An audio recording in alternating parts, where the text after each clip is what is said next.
하나님 말씀 받겠습니다. 신약성경 히브리서 13장 17절로 19절 말씀까지 함께 받도록 하겠습니다. 제한성경으로 신약성경 370쪽에 있습니다. 히브리서 13장 17절로 19절 말씀까지 우리 한 목소리로 함께 받겠습니다. 너희를 인도하는 자들에게 순종하고 복종하라. 그들은 너희 영혼을 위하여 경성하기를 자신들이 청산할 자인 것 같이 하느니라. 그들로 하여금 즐거움으로 이것을 하게 하고 근심으로 하게 하지 말라. 그렇지 않으면 너희에게 유익이 없느니라. 우리를 위하여 기도하라. 우리가 모든 일에 선하게 행하려 함으로 우리에게 선한 양심이 있는 줄을 확신하노니 내가 더 속히 너희에게 돌아가기 위하여 너희가 기도하기를 더욱 원하노라. 아멘. 이 시간 호산나 찬양대가 하나님께 찬양 드리신 후에 담임 목사님 나오셔서 영혼의 지도자를 존중히 여기라 라는 제목으로 생명의 말씀 주시겠습니다.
이제 박수 칩니다. 할렐루야.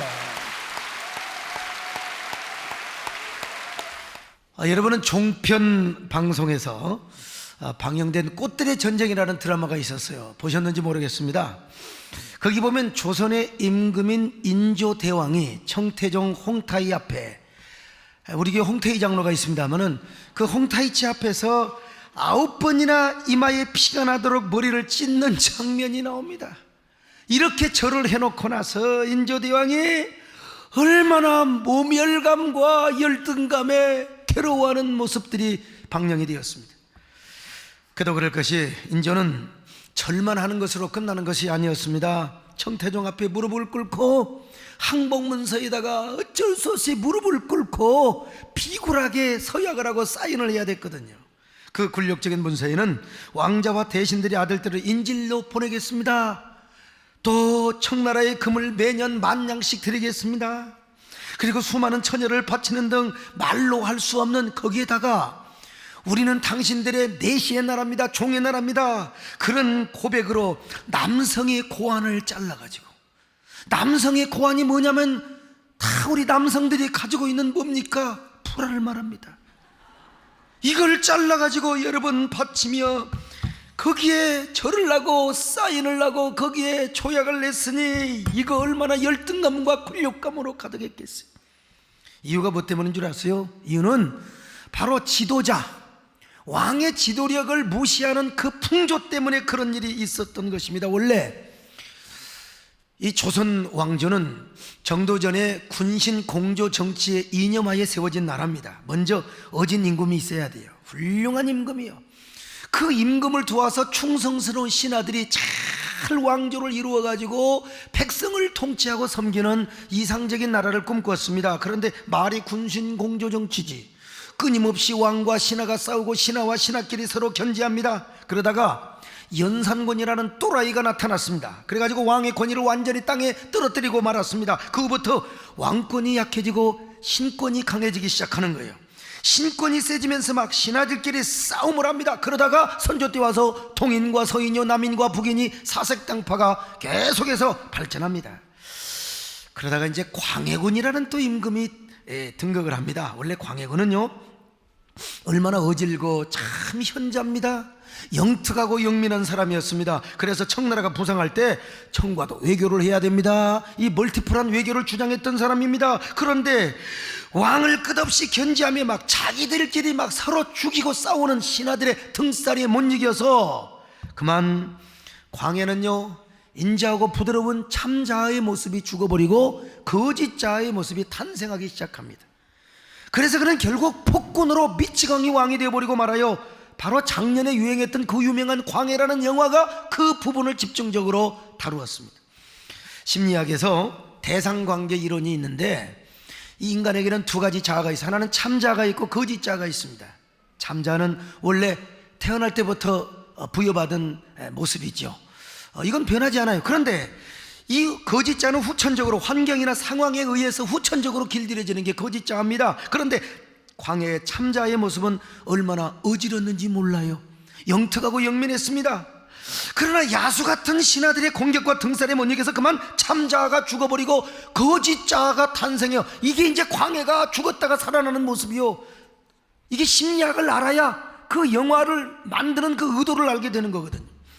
그래서 그는 결국 거짓자가 탄생하니까 이제 폭군이 된 겁니다. 여러분, 완전히 미치광이 왕이 되어서 결국 폐주가 되어서 어떻게 됩니까? 인조 반정의 신하들에 의해서 모반으로 일어나게 되는 거예요. 여러분, 인조가 무슨 힘이 있겠습니까? 대통으로 적통으로 정상적인 방법에서 왕이 되면은 왕의 위엄이 있고 군왕의 권위가 있겠지요. 근데 빗장이 왕이요, 신하들이 하자는 대로 할 수밖에 없는 것입니다. 그러다가 오랑캐 침략을 받아서 도성은 완전히 불타버리고 말았어요. 초토화가 되어버리고 맙니다. 그때 왕과 신하들은 남한산성으로 도피를 합니다. 그곳에서 그 춥고 혹독한 겨울 47일을 견딥니다. 그 47일 동안 궁궐은 불타고 도성에 있었던 백성들이 다 죽임을 당하고 노예로 끌려갑니다. 그리고 그 순박한 여인네들이 다 겁탈을 당하고 요즘 말로 하면 성폭행, 강간을 당했다 이 말입니다. 여러분, 그때부터 아마 우리 한민족의 피가 여러 가지 피로 여러분 섞였어요. 사실. 왜냐하면 청나라 적장이었던 그 용골대라는 놈이 있어요. 용골대요. 얼마나 잔인하고 비참하게 짓밟히도록 군사들에게 명했어요. 가서 그냥 쑥밭처럼 밀어버리라고 말이요. 오늘날도 보면요, 성질 더러운 사람이 있습니다. 우리 교회도 몇 있어요. 그 성질 더러운 인간들, 야수 같은 성품을 소유하는 사람은 아마 용골대 피를 이어받았지 않나 싶어요. 아무튼. 그리고 그때 심양의 도회로 팔려간 사람들만 해도 여러분 60만 명의 여자와 남자들이 끌려가서 종로로 서렸어요. 그런데도 저 남한 산상에서는요, 척하파 김상은이와 추하파 저 최명길이가 막 나뉘어서 막 서로 막 격돌을 합니다. 여러분, 김훈씨가 쓴 남한 산성이라는 소설을 읽어봤는지 모르시겠어요.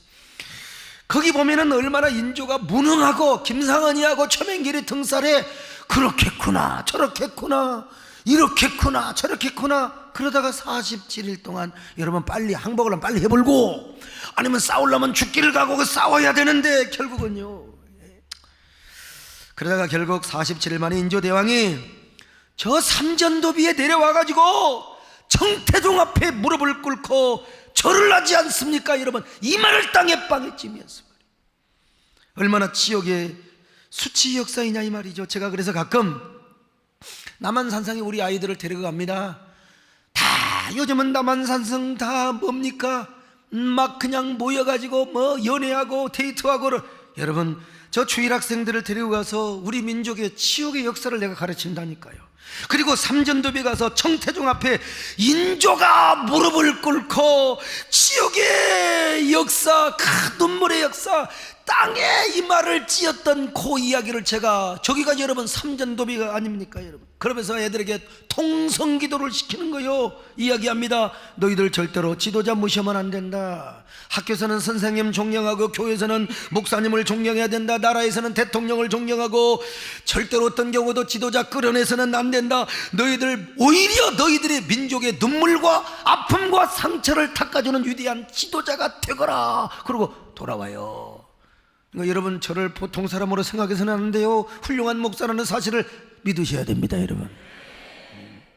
뭐 아멘까지 안 해도 되는데. 그런데 여러분, 이런 지도자를 무시하는 풍조가 계속해서 조선의 역사를 기울게 만들었습니다. 노론의 세력이 이어서요, 이 김조순이라는, 나 이런 얘기할 때마다 참 제가 안동김 씨에게 정말 제가 엎드려 사죄하는 마음으로, 역사의 이야기니까 제가 어쩔 수 없이 말씀을 드립니다. 이게 안동김 씨가 조정의 권력을 손아귀에 탁 넣으면서부터요, 그냥 아주 그냥 인사권, 군권, 상권, 모든 재정권 다 손아귀에 넣어요. 그래서 허수아비 같은 왕을 세워놓고 똑똑한 왕족들은 다 역적으로 몰아서 귀양살이 보내버려요. 정말로 똑똑한 왕은 막 독살시켜서 죽이도 버려요. 그러니 이런 허수아비 같은 왕이 무슨 지도력을 행사를 하겠느냐 이 말이요. 전부 막 매관매정하면서 막 그냥 조정의 권력을 좌지우지하는 거예요. 그런데 아니, 그 헌종이라는 왕이 여러분, 아들을 낳고 죽어야지. 아들을 안 낳고 죽으면 어떻게 됩니까 여러분? 혹시 죽더라도 아들은 낳고 죽으시길 바랍니다. 아니 여러분, 100세를 사시길 바랍니다. 100세만 사지 말고 끝까지 11조를 잘하시길 바랍니다. 아무튼. 그런데 헌종이 왕을 못 낳고 이 세자를 못 낳고 죽어버렸으니 어떻게 됩니까? 아니, 왕족들을 다 귀양살이 시켜버리고 역적으로 만들면 도대체 누구를 왕 세울 사람이 있어야죠. 그래서 물어 찾아서 어디까지 갔느냐? 토성이요, 왕족이 없으니까 강화도까지 갔어요. 이원범이라는 강화도령이요, 난 놓고 기억자도 모르는 사람입니다. 이런 사람을 데려다가 왕으로 세워놨으니 이 왕을 뭐라고 그래요? 철종이라고 해서 철종이라고요. 배운 사람이나 못 배운 사람이나 가네요. 이게 사냥이나 해먹고 그냥 집신이나 기어먹은 사람도요, 남자에게는 본능이 있습니다. 본능이 있어요. 이쁜 여자가 지나가면 한 번 더 보고 싶어요. 아무리 지성적인 김재일 장로님도 2번, 3번 본대요. 그 어쩔 수 없이 거기 가보니까 대한민국의 궁녀들은, 이쁜 여자들은 다 거기 와 있어요. 철종이 그냥 눈을 딱 뜨고 보니까 와, 이게요, 궁녀들이 앞내를 풍기고 다니는데 그냥 초저녁부터 전하에게 와가지고 아이고 전하 침서드시어요.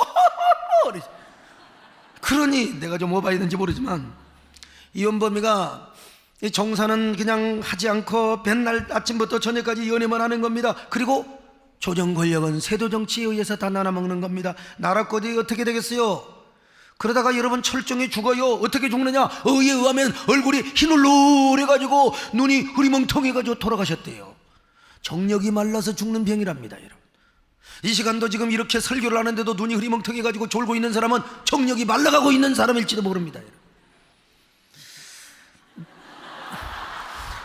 나라의 지도자가 눈이 번쩍번쩍하고, 여러분, 목사가 설교할 때도 눈이 번쩍 얼굴에 빛이 나야지. 흐리멍텅해. 여러분, 제가 오늘 피가 납니다. 그럼 되겠습니까? 결국 철종이 죽어 고종이 왕이 되어서 나라가 무능하고 지도자가 무능하니까 저 드넓은 만주 북간도 땅을 여러분요 중국에 빼앗겨버리고 말았어요. 저 일본 아새끼들이 말이죠, 우리나라 힘이 없다고 주구들끼리 조약해가지고 이 땅 더 가져라. 그래서 중국이 지금 그 땅 가지고 있습니다, 여러분. 그래서 우리나라가 힘을 갖추어서 여러분 국방과 경제가 신장이 되면 그거 나중에 찾아올 수도 있어요, 여러분.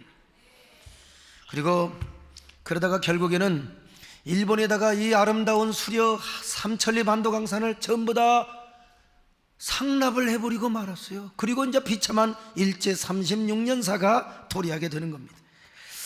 여러분, 지도자가 흐리멍텅해. 그런 의미에서 이 지도자가 얼마나 중요한지 몰라요. 교회는 지도자, 여러분, 나라에는 대통령, 교회는 목사. 그래서 하버드대학교 역사교수인 요한 바그나가 역사의 대실패라는 책에서 뭐라고 말합니까? 조선이 멸망한 이유 중에 하나, 변화를 하지 못하고 여러 가지 이유 중에 하나 있는데 그 중에 중요한 게 뭐냐? 국론이 분열되고 그리고 지도력을 상실했기 때문이라는 것입니다, 여러분. 그렇습니다. 어떤 사회나 공동체는 지도자를 우습게 여기고 깔아뭉개는 사회는 소망이 없습니다. 소망이 없어요. 이스라엘도 마찬가지입니다. 이스라엘이라는 나라는 어떤 나라냐?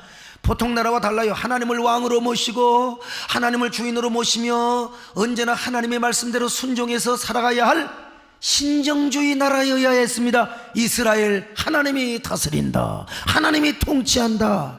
그러기 위해서는 여러분 선지자의 말을 잘 들어야 돼요. 하나님 말씀을 전하는 선지자의 말을 잘 들어야 돼요. 영혼의 지도자를 잘 들어야 된다, 이 말입니다. 그런데 북왕국 이스라엘도 남왕국 이스라엘 놀릴 때부터 왕과 그리고 모든 백성들이 그냥 절탁을 해가지고, 야, 선지자 저 새끼들 말하는 거 차라리 그냥 감옥에다 넣어버리고 선지자의 말에 귀 기울이지 않아요. 특별히 예레미야 시대 때 더더욱 그렇습니다. 예레미야가 뭐라고 말합니까? 지금이라도 회개해라. 북방에 끓는 가마의 환상을 봐요. 바벨론이 쳐들어온다. 그러니까 친바벨론 정책을 세우면 산다는 거예요. 이게 우리나라 광해군 시대와 똑같은 얘기입니다. 그런데 애굽과 친애굽 정책을 세우면서 바벨론과 원수 짓고 그렇게 말하는 저 지도자, 영혼의 지도자 에레미야를 감옥에다가 가두어 버리고 말았습니다. 그 결과 예루살렘은 완전히 초토화되어 버리고 맙니다. 돌 위에 돌 하나 남지 않고 예루살렘 성전이 다 무너져 버리고 말았어요. 수많은 백성들이 끌려가요, 바벨론의 종으로. 아니요, 시드기야 왕은 두 눈이 뽑힌 채, 왕이 두 눈이 뽑혀가지고 피눈물을 절절 흘리면서 어찌하여 하나님의 말을 듣지 않았던가, 여러분 끌려갔던 것 아니겠습니까? 바벨론에 끌려가서 마침내 깨달았어요. 아, 우리가 하나님의 말씀을 듣지 않았다, 영혼의 지도자의 말을 듣지 않았다. 그때 우리가 예레미야 선지자의 말을 들었을 걸. 그때부터 회당운동을 합니다. 회당을 지어놓고 하나님 말씀을 가르쳐요. 성전이 부는지가 회당을 지어놓고, 그리고 거기서 랍비들의 하나님의 말씀을 가르치는 선생님들의 말씀을 귀담아 듣기 시작하는 거예요. 그때부터 지도자의 중요성을 여기게 되는 거예요. 그래서 그 이후부터요, 랍비와 부모님이 물에 빠져 죽는 위험의 상황에 처했다 할지라도 아버지부터 건지지 않아요. 먼저 선생님부터 건지는 이러한 그 시대적 정신이 지금까지도 유대인들에게 전승이 되어 있다는 것 아니겠습니까? 근데 여러분, 안타까운 것은 우리나라 사회는 지도자를 쓰러뜨리고 막 끌어내리는 것을 너무나 좋아하고 있습니다. 막 유명한 사람 끌어내리는 게 너무, 이게요 병든 사회입니다, 여러분. 좋은 사회가 아닙니다, 여러분. 여러분, 인물이 있으면 키워야지요. 똑똑한 사람이 있으면 여러분 키워야 되지 않겠습니까? 그런데 이상하게, 아니 그렇게 우리가 그래서 망해놓고 그걸 깨닫지 못하고 계속 지도력을 그냥 계속해서 무너뜨린다. 안타까운 것은 교회 안에 이러한 일들이 더욱더 일어난다는 겁니다. 평생 존경하던 목사님이요, 평생을 섬겨왔던 목사님이요, 내가 그 밑에서 안수받고 내가 그분 때문에 장로되고 교회에 이렇게 훌륭한 사람이 되었는데, 아니 어느 날 갑자기 끼리끼리 모여가지고 막 그런 목사님 끌어내리고 화살 쏘고 막 공격하고, 왜 이랬느냐? 미쳐서 그런 거요. 물론 지도자의 부덕함 때문에 그런 일이 있을 수도 있습니다. 우리 한국교회가 너무나 갑자기 부흥하다 보니까 지도자들이 귀족의 옷을 입고 그냥 너무 부티나는 삶을 살아요. 그리고 지극히 일부이기는 하지만 세속적이고 부도덕한 모습을 이 교회 앞에, 그리고 사람 앞에, 언론 앞에 보인 적도 있습니다. 그래서 오늘날 영적 지도자가 공격을 받는다는 거 여러분 인정합니다. 저는 어느 학자 이야기를 듣고 참 너무 놀랐습니다. 김수환 신부가 1969년 추기경으로 즉위할 때 가톨릭 신자가 92만이었습니다. 근데 그 양반이 돌아가실 때 몇 만이었느냐? 500만으로 성장을 해서 500만. 참 지도자 이미지. 여러분, 그 동네는요 절대로 자기들의 지도자를 끌어내지 않습니다. 심지어 중세의 수도원을 가보니까 수녀들이 막 애를 베가지고 그 애 뺏다고가 있는데도 불구하고 그거는 지진이 일어나서 나중에서 알려진 거예요. 신부님이 돌아가시면 다 주변 정리하고 그 다음에 평신도가 들어간대요.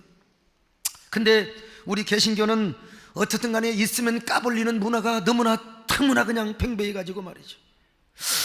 나도 그 얘기를 듣고 하나님 여기까지는 잘해왔는데 앞으로 열심히 복귀하고 열심히 전도하다가 나중에 말년에 까먹는 일이 없도록 여러분들이 기도해 주시기를 바랍니다. 열심으로 기도해 주시기를 바랍니다.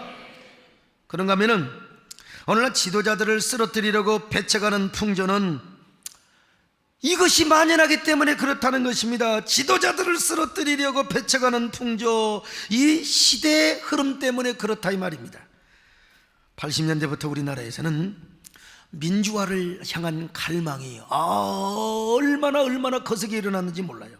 근데 다행스럽게 우리나라 정치 민주화는 아주 성공을 했습니다. 뭐 큰 희생하지 않고, 광주 민주항쟁 빼놓고는 말이죠. 그러자 이 민주화의 흐름은 사회 각계로 뻗어나게 되었고, 특별히 이 재계와 종교계까지도 이 사회는 무조건 민주화를 요구하기 시작합니다. 그러나 경제나 종교계는 민주화가 더딜 수밖에 없습니다. 요즘 여러분 보세요. 다 자기 아들 세우지 않습니까? 재계에서 후계자를 전부 자기 아들 세우지 않습니까? 더구나 우리 기독교도 마찬가지입니다. 이 기독교는 교회 운영의 원리가 민주주의가 아니거든요. 여러분, 이스라엘이라고 하는 나라가 신정주의 나라인 것처럼 교회의 본질도 신정주의에 서여져 있어요. 그 신정주의를 어떻게 투명하고 합리적으로 잘 이루어가느냐에 따라서 그 절차와 수단과 방법이 민주주의라고 하는 도구를 쓰는 겁니다. 그런데 이 사회는 무조건 교회도 투명해라, 교회도 민주화, 절대 민주화를, 여러분 그게 몰라서 그러는 거거든요. 그런데 이 신정주의가 상대적으로 구체화되다 보면 이 담임 목사의 카리스마가 좀 독재 성향으로 나타날 수 있습니다. 사람에 따라서요. 그런데 이걸 빠른 시기에 그냥 절대 민주화를 하라, 여러분 이 교회가 금방 이렇게 조화시킨다는 건 쉽지는 않습니다. 그럼에도 불구하고 세상 사람들은 이 시대의 어떤 트렌드, 시대의 어떤 사회적 잣대만 가지고 교회를 바라보고 영적 지도자를 바라보니까 이런 모순적 충돌이 생길 수밖에 없는 거예요. 그런데 문제는 교회 안에 있는 일부 성도들이 또 그런 걸 받아들인다는 겁니다. 그래서 교회 안에 자기들이 스스로 마이너리그라, 아웃사이더라고 생각하는 사람들이 막 선악의 개념이요, 복음이 아니요, 선악의 개념이요, 그 윤리성의 개념으로 교회를 재고 지도자들을 판단하니까, 그러다 보니까 교회 안에 내분이 생겨요. 이 내분은 갈등으로, 내적인 싸움으로, 이 싸움이 교회 안에서 자정 능력으로 정화되면 좋을 텐데 반드시 어디로 가느냐? 법정으로 가고, 그리고 저 공중파 방송으로 옮겨간다 이 말입니다. 일간지로 옮겨가게 돼요. 그러다 보니 지도자의 이미지는 한국교회 전체 이미지 추락으로 연결이 되고, 그 이미지 추락은 바로 선교와 전도의 부정적 악영향 내지는 역기능의 역할을 하게 된다 이 말이죠. 이런 사람들이 하는 사람, 주로 이런 사람들이 주장하는 소리가 뭔 줄 아세요? 정의입니다. 정의. 정의감. 그러나 여러분, 하나님의 정의를 실천하고 교회의 참신한 개혁을 위해서 그런다고 하지만 이런 사람이 꼭 알아야 할 것이 있어요. 알게 뭐냐? 사랑이 없는 정의는 오히려 불이요, 불법이요, 그리고 부정이 될 수도 있다는 사실이에요. 여러분, 정의가 무엇입니까? 정의는 항상 성경적 정의로 출발을 해야 됩니다. 정의란 사랑이 상대적으로 구체화되는 것이 진정한 정의가 되어야 돼요. 사랑이 없는 정의는 오히려 불의가 될 수 있고 불법이 될 수 있다는 사실을 알아야 돼요. 또한 정의가 없는 사랑, 감상에 불과해요. 그래서 사랑하자 감상이 될 수 있다는 사실입니다. 그래서 사랑과 함께하는 정의가 행해질 때 거기에 뭐가 있어요? 진정한 평화가 있고 평강이 있는 것입니다. 다시 말하면 사랑에 기초한 진정한 정의만이 평강을 창조하며 평화로운 사회를 이룰 수 있다고 하는 사실이요, 이 얼마나 중요한 이야기이기 때문에 자막까지 친절하게 이렇게 서비스하고 있습니다. 그래서 시편 기자는 이렇게 노래하고 있지 않습니까? 인애와 진리가 같이 만나고 정의와 평화가 서로 입맞추는 사회가 오기를 기도했던 것입니다. 자, 시편 85편 10절입니다. 시작. 인애와 진리가, 의와 화평이 서로 입맞추었으며. 얼마나 아름다운 사회입니까? 인애와 원칙이 서로 만나요. 여러분, 법과 그리고 사랑이 서로 만나며 그리고 의와 화평이 서로 입맞추는 아름다운 사회, 이 사회를 성경은 뭐라고 말한 줄 아세요? 여러분, 덕이라고 말합니다. 덕이라고. 그래서 성경은 공동체나 사회에 진실과 믿음보다, 심지어 교회 안에 진실과 사실보다 중요한 게 뭐냐? 덕이라고 강조하고 있습니다. 베드로후서 1장 5절입니다. 시작. 그러므로 너희가 덕임서 너희 믿음의 덕을 더해지시고. 할렐루야. 야, 여러분, 그러므로 이 시대에 무조건 정의감만 부르짖고 개혁만 주장하는 사람들은 오늘 이 말씀을 알아야 합니다. 막 지도자를 끌어내리고 막 그냥 이런 사람들을 막 그냥 이런 막 끌어내리고 막 정의를 세우려고 하는 사람들, 그런 정의는요, 화평을 깨면서 이루는 정의는 진정한 정의가 아니라 덕을 세우지 않으면서 자기 주장, 자기 시각에 맞는 정의만 이루려고 하는 거, 이거 자칫하면 공동체를 깨뜨리는 하나의 불법이 될 수 있다는 사실을 아셔야 돼요. 그럼에도 불구하고 여전히 정의, 개혁, 무조건 지도자를 끌어내리고 공동체를 그냥 계속해서 아주 내분으로 공동체를 시끄럽게 하는 사람들, 그러면서 자기 주장만을 주장하는 사람들, 심리학자들은 그렇게 말합니다. 바로 인격장애나 소통장애를 가지고 있는 사람이라고. 특별히 교회 안에서 영혼의 지도자를 존중히 여기고 순복하는 성도들이 되어야 한다는 사실.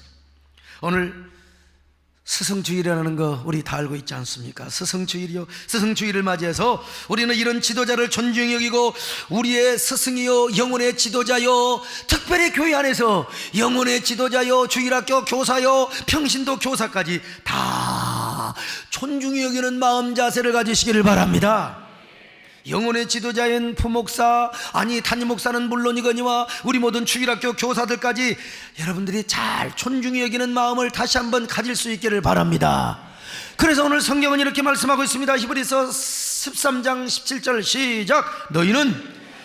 너희를 인도하는 자들에게 순종하고 복종하라. 그들은 너희 영혼을 위하여 경성하기를 자신들이 정산할 자인 것 같지 않으니라. 그들로 하여금 즐거움으로 이것을 하게 하고 근심으로 하게 하지 말라. 그렇지 않으면 너희에게 유익이 없느니라. 유익이 없어. 무슨 말이요? 주의 종을 좀 이렇게 존중히 여기고 특별히 근심으로 목회하지 말도록 해라. 스트레스 주지 마라, 이거요. 목사에게 스트레스를 주지 마라. 스트레스를 주면은 유익이 없느니라. 유익이 없느니라. 꼭 내가 점쟁이 같아요. 유익이 없느니라. 괜히 죄종을 공격하고 비난하고 스트레스를 주는 거 별로 유익이 없다는 겁니다. 자, 그렇다면 우리가 어떻게 스트레스 주지 않고 어떻게 이렇게 죄종을 잘, 또 영혼의 지도자를 잘 섬기고 받드느냐? 첫째로 영혼의 지도자가 가르치는 말씀을 존중히 여기는 겁니다. 말씀을요. 여러분, 교사, 목사가 어떤 사람인 줄 아십니까? 여러분요, 하나님의 성도들을요 온전하게 하며, 온전하게, 에베소 4장 11절 11절을 보면요, 거기 목사와 교사로 삼으셨는데 이는 성도를 온전하게 하여 봉사일을 하게 하며 그리스도의 몸을 세우게 하리 함이라. 이게 온전하게 된 말이 무슨 말이냐? 개떡 같은 인격자를 거룩한 하나님의 신앙 인격자요, 영격자로 만든다는 말입니다. 여기에 여러 가지 의미가 있는데 꿰맨다는 말도 있어요. 찢어진 인격, 박살난 인격, 완전히 갈기갈기된 인격을 바늘로 꼬매서 온전하게 만든다 이겁니다. 여러분, 하나님과 우리와의 흘러먹은 관계, 틀려먹은 여러분 모든 인간관계, 우리 하나님께서 하나님과 우리와 관계를 하나님의 말씀으로 고치고 다시 정비하고 다시 꿰매가지고 온전한 신앙인격 구비하여 하나님의 사명을 감당하는 사람으로 만드는 사람이 누구냐? 목사요, 목사요, 목사요, 교사라 이 말이요. 뭘 가지고? 하나님 말씀을 가지고. 그러니까 그런 하나님의 종을, 말씀을 잘 받아야 된다 이겁니다. 두 번째, 하나님의 사자로 존중해야 된다는 거예요. 옛날에 아무리 지체높은 감사가 대감이라 할지라도 왕의 직사가 교지를 가지고 와요. 교지를, 어명을 받으시오. 그러면 천하의 대감도 와가지고 어명을 받아야 돼요. 어명을 받아요. 그러다가 갑자기요, 전하께서 대감을 사랑하셔서 성은을 베푸셔서 사약을 내리셨소이다. 그러면 사약도 성은이 만극합니다. 전하, 그거 죽어야 돼. 자, 여러분, 고린도후서 5장 20절입니다. 시작. 그러므로 우리가 그리스도를 대신하여 사신이, 여러분, 우리가 사신이요, 오늘날 영혼의 지도자는 하나님의 사신이라 이 말입니다. 하나님의 사신이었기 때문에, 사신이 뭐야? 사자란 말입니다. 사자란 말, 호랑이 사자란 말이 아니라 바로 하나님의 대리자란 말이죠. 사신이요. 그래서 브리스길라 아굴라 같은 경우는 사도 바울을 위하여 목숨이라도 주겠다고 했어요. 목숨이라도. 자, 로마서 16장 3절 4절입니다. 시작. 너희는 그리스도 예수 안에서 너희의 동역된 브리스길라와 아굴라에게 보내노라. 그들은 내 목숨을 위하여 자기들의 목까지도 내놓았나니 나뿐 아니라 이방인의 모든 교회도 그들에게 감사하느니라. 목숨까지 어느 장로님이 저한테 그러더라고요. 목사님, 진짜 목사님 저에게 베풀어준 은혜가 큽니다. 내가 목사님께 생명을 바쳐서, 목숨을 바쳐서 충성하겠다고 그랬어요. 장로님, 나 장로님 목숨 필요 없어요. 헌금이나 많이 하시죠 그랬어요. 그래서 사도 바울은 뭐라고 말했습니까? 가르침 받는 자는 가르침을 받는 자와 좋은 것을 함께 나누라고 있지 않습니까? 갈라디아 6장 6절을 같이 봅니다. 시작. 가르침을 받는 자는 말씀을 가르치는 자와 모든 좋은 것을 함께 하라. 좋은 거 함께 나누라는 겁니다. 아이고, 목사님 말씀 듣고 은혜 받았습니다. 은혜 받아서 제가 이런 열매를 얻었습니다. 간증을 하든지, 아니면 좋은 거 있으면 같이 먹지 말고 함께 나누자는 거이 거룩한 사회주의 죄종과 더불어서요. 아멘이 갑자기 안 나와요. 좋은 걸 함께 나누자는 겁니다. 아이고, 목사님은 부자지 않습니까? 여러분, 내가 어느 가정에 신방 갔더니 우리 교회 재정부원 중에 한 분이요, 대한민국의 그 유명한 회사에 다닌 분인데, 목사님, 우리 회사 직원들이요, 세den께 소목사님 갑부라는 거요. 갑부라는 거요. 우리 회사의 회장님과 막 버금간다는 거예요. 그래서 그렇게 될 줄로 믿습니다 그랬어요. 제가 이래봬도 대한민국 어느 사법기관으로부터 4살을 받은 적이 있습니다. 4살을요. 어떤 사람이 몇 년 전에 부정한 돈을 가져와가지고, 전국적으로 떠들썩한 돈을 가져와가지고 우리 교회 헌금을 놓고 갔어요. 형연아, 내가 개인적으로 청탁을 받고 그것을 먹었는가?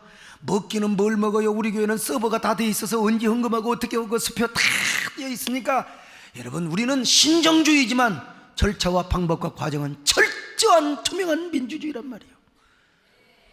여러분, 제가 얼마나 투명하고 깨끗한지, 심지어는 내가 뭐 꼼쳐놓은 돈이 있어야지. 그래서 물어보더라니까 저한테요. 혹시 목사님, 이 다른 사람 이름으로 뭐 차명계좌나 뭐 또 부동산 등기를 해놓으신 적이 없습니까? 혹시라도 아니 농담반 진담반 저한테 물어보는 거예요. 제가 뭐라고 말한 줄 아십니까? 믿는 자에게는 복이 있나니 부동산이니 저 이것이며 그랬어요. 여러분 여러분 저 가난해요. 그러니까 좋은 거 있으면 함께 많이 나눠 먹읍시다. 우리 부목사님들도 좀 잘 해주시고 우리 교사들도 잘 존중히 여기시기를 주님의 이름으로 축원합니다. 좋은 것을 함께 나누자. 마지막 세 번째로 영혼의 지도자의 권위와 지도력을 존중히 여겨야 된다는 겁니다. 아니 목사가 교회에서 교인들로부터 당회원들로부터 인정받지 못하면 어디 가서 무슨 행세를 합니까? 진돗개도 진돗개답게 대우를 해줘야 저거 저 똥개 새끼 똥개 그러면 진짜 똥개가 되어서 똥을 먹더라니까요. 교인들이 목사를 우습게 알면 세상 사람은 더 우습게 알지요. 그럼에도 불구하고 그냥 흠이나 잡으려고 어디 가서 그냥 교회 오자마자 뭐 좀 트집 잡을 거 없나 옷자가 없나 이런 사람은 옷자파 성도입니다. 여러분요, 이런 사람은 그냥 목사 흠못 잡아가지고 그냥 그런 사람들만 모이면 내가 어떻게 목회를 하겠습니까? 다행히도 다 우리 성도들이 장로님들이 막 천사가 되어 주셔가지고 말이요 저를 그냥 완전히 막 교주처럼 바라본, 저는 교주는 아닙니다. 하나님의 종입니다. 여러분 그런데도 그렇게 여겨주니까 제가 이렇게 목회를 하는 것 아니겠습니까? 앞으로도 여러분이 천사가 되시기를 바랍니다. 옆 사람 보고 이렇게 인사 좀 하세요. 어쩜 그렇게 천사처럼 생기셨습니까? 한 번 더 하세요. 어머머 천사셨나봐요. 이럴 때는 우습게 웃으면서 스마일하며 해야지 막 어머머 천사셨나봐요 그러면 안 됩니다. 그래서 갈라디아 교회 성도들은요 바울이 원하면 눈이라도 빼줘, 눈이라도 빼주겠다고 했던 거 아니겠습니까 여러분? 그러면 어떤 사람도 이렇게 물어볼지도 모릅니다. 아니 영혼의 지도자가 불의를 행하고 불법을 행하는데 도대체 어떻게 한단 말입니까?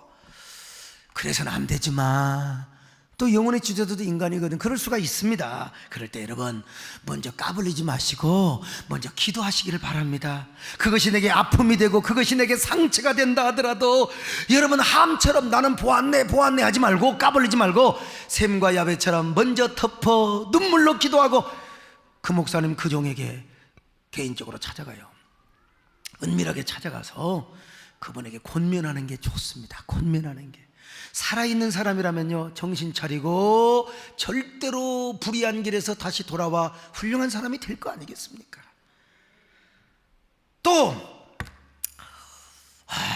내가 분명히 까발리지 않았습니다. 분명히 까발리지 않고 내가 분명히 잘 권면하고 했는데도 불구하고 아니 이상하게 고의적으로 계속해서 습관적으로 막 부정한 일을 하고 다닙니다. 아니 막 신방을 와가지고 허락도 없이 뭘 가져가네. 그냥 훔쳐가요. 신방 와가지고 습관적으로 막 공금에 손을 댄다든지 횡령을 한다든지 또 왜 갑자기 왜 막 남의 여자 궁둥이를 만든다든지 뭔 말인지 금방 알 거야. 아무튼 참 이런 경우는 안 됩니다. 여러분 안 됩니다. 절대로 영납해서는 안 됩니다. 정신병원에 가든지 아니면 치료를 받든지 사역을 관둬야지요. 그러나 그래도 까불리지는 마세요. 여러분 부탁드립니다. 교회의 덕을 위하여 절대로 이 동네 저 동네 다니면서 까불리지 말고 아주 일을 덕스럽게 처리를 하셔야 됩니다. 먼저 사모님한테 찾아가. 내가 그러면 우리 마누라한테 오면 되는 거예요. 그리고 거기 대표할 만한 장로님이요, 장로님도 입산 장로님 말고 우리 서장로님이나 좀 무거운 저기 서범석 장로님이나 저기 우리 김재일 장로님한테 얘기했다고 신문이 긁어볼까 싶으니까 아무튼요. 송원윤 장로님 이런 분한테 이제 가는 거예요. 아니면 또 우리 홍윤기나 이종민 목사님 같은 분에 오는 거예요. 이렇게 해서 사실을 사실대로 깨닫고 판단해서 관두든 말든 이렇게 가야지. 어느 자식이 못된 놈이라고 엄마 아버지가 엄마 아버지가 어떻게 하다 보니까 그냥 어디 가서 뭘 가져와서 아니면 바람을 피웠어요. 그렇다고 온 동네방네 다니면서 어떤 아들이 경찰서에 가고 우리 아버지가 지금 바람 피고 있다고 말이요, 신민기자한테 가서 그러면 되겠습니까? 그것이 내 상처가 되고 아픔이 되더라도 엄마 아빠한테요, 엄마 그러면 안 돼. 정 안 되면 작은아버지한테 가야지, 큰아버지한테 가고. 이렇게 해서 참 규모 있게 일을 덕스럽게 처리하는 것도 얼마나 좋겠습니까? 옛날에요, 어떤 교회 나이 많으신 장로님이 소변을 보다가 화장실에서 담임 목사님이 담배를 피는 걸 목격한 거예요. 여러분, 옛날에요, 몇십 년 전에 담배 피는 건요, 목사님이 담배 피는 건 여자 궁둥이 만지는 것보다 훨씬 더 죄가 무거웠습니다. 당장 쫓겨날 일이야, 당장 쫓겨날 일이야. 옛날에는 그래도 여러분 착하다고 이렇게 해줄 수 있어요. 근데 담배를 피운 건 어떻게 용납을 받을 수가 없어요. 근데 장로님은 절대로 교인들에게 까발리지 않고 목사님에게 은밀하게 찾아가서, 목사님, 저도 옛날에 담배를 못 끊어서 담임 목사님께 들킨 적이 있습니다. 이게 사실 이게 목사님을 위해서 하는 말이야. 근데 그 목사님이 저를 까발리지 않고 얼마나 사랑으로 기도를 해주셨는지 제가 이렇게 훌륭한 장로가 되었습니다. 목사님, 무하게 담배 피우다가 저한테 들키셨어요. 들키지 말고 피우시지. 목사님 들키지 마시오. 그러면서 간절하게 목사님 손을 잡고 붙잡고 기도했던 거예요. 눈물로. 그랬더니 목사님이, 하나님 나를 용서해 달라고. 지금 저를 째려보고 있는 사람 담배 피우는 사람입니다 지금. 그래가지고 그 목사님이 훌륭한 목사님이 되어서 교회를 잘 부흥시켰다는 이야기가 있지 않습니까? 목사님이 변화가 되어서 얼마나 아름답고 덕스럽게 잘 처리한 사람입니까? 여러분, 스승의 날을 맞이해서 사회적에는 사회적인 스승이요, 교회 안에서는 여러분 영혼의 지도자를 존중히 여기는 아름다운 천사 같은 여러분 되시기를 축원합니다. 하나님 아버지 고맙습니다. 우리 모두 정말 영혼의 지도자를 존중히 여기며 아끼는 저희들 되게 하여 주시옵소서. 예수님의 이름으로 기도드리옵나이다. 아멘.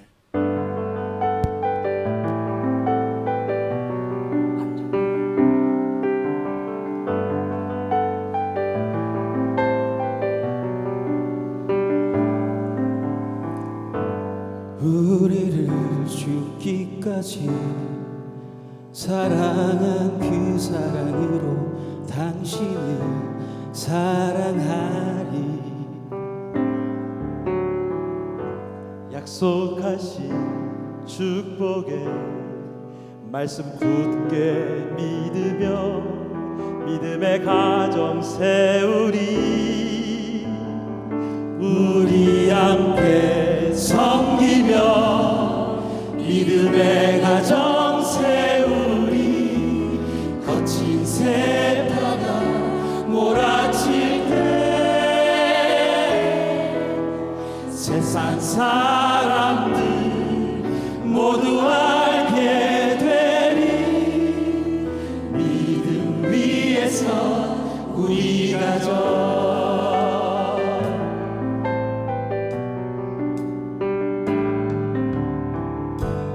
우리를 죽기까지 사랑한 그 사랑으로 당신을 사랑하리. 약속하신 축복의 말씀 굳게 믿으며 믿음의 가정 세우리. 우리 함께 섬기며 믿음의 가정 세우리. 거친 새바다 몰아칠 때 세상 사람들 모두 알게 되리. 믿음 위에서 우리 가정.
생명나무 신앙을 사모하고 축복의 명문가를 꿈꾸는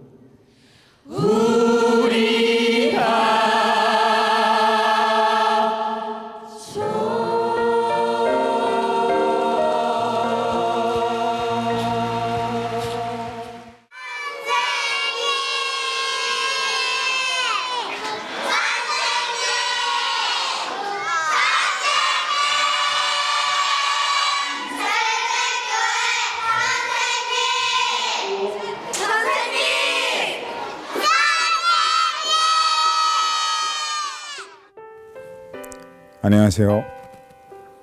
세덴 교회학교에서 어린이 오후 예배인 드림 예배를 섬기는 교사 나흥열입니다. 저는 직업상 많은 행사들을 기획하고 진행했기 때문에 다양한 교회들의 모습을 체험할 수 있었는데 비전과 목표가 있는 교회들은 많지만 자녀들에 대한 꿈과 비전이 뚜렷한 교회를 찾기는 정말 힘들다는 것을 몸소 알고 있습니다. 또 교회가 아무리 커도 본당 중심인 거 맞고요. 또 오식적으로 깨어 자녀들을 위해 몸부림치는 교회는 많지 않았습니다. 그런데 우리 세덴 교회는 자녀들에 대한 비전이 확실한 담임 목사님을 만나 자녀들을 향한 물질과 시간과 섬김을 아낌없이 투자하는 교회인 것이 늘 자랑스러웠습니다. 때문에 저도 우리 교회의 비전에 따라 자녀들을 섬길 수 있는 방법이 없을까 고민하던 중에 각 부서의 여름 행사 및 특별 순서들을 맡아 진행하곤 하였습니다. 그런데 하나님이 세덴 교회에 주신 약속의 자녀들의 비전 성취는 일시적이고 이벤트적인 섬김과 희생으로 승부를 걸 수가 없었고 지속적인 관심과 사랑 그리고 헌신과 섬김의 눈물과 땀방울이 어우러졌을 때 가능하다는 것을 깨닫게 해주셨습니다. 마침 늘어나는 자녀들을 다양한 방법으로 섬길 어린이 문화예배가 기획되고 있었고 부족한 제 달란트를 들여 어린이 오후 예배인 드림 예배 교사로 지원하게 되었습니다. 당초 예상했던 것보다 훨씬 많은 아이들이 오게 되었고 교사는 늘 부족해서 지금도 허덕이지만 저는 이 교사의 섬김이 감사하고 즐겁습니다.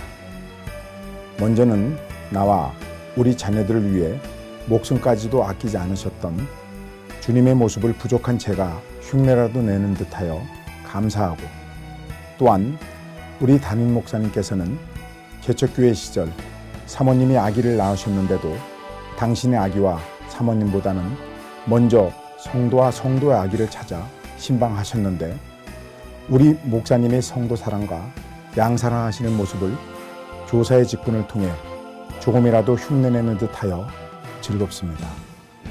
앞으로도 더 좋은 세덴 교회를 꿈꾸시는 성도님들이 부디 교사로 더 많이 지원하시는 욕심도 부려봅니다. 저 또한 앞으로도 부족하지만 주님과 목사님의 사랑을 더 열심히 흉내내며 살아보도록 하겠습니다.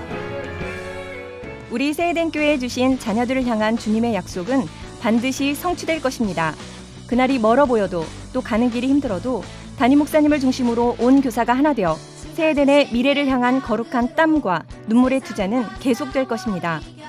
2013년 교사주의를 맞이하여 언제나 살아있는 현장에서 주님의 자녀들을 자신의 자녀처럼 섬기고 사랑해 주시는 세덴의 많은 교사들께 고개 숙여 감사드립니다.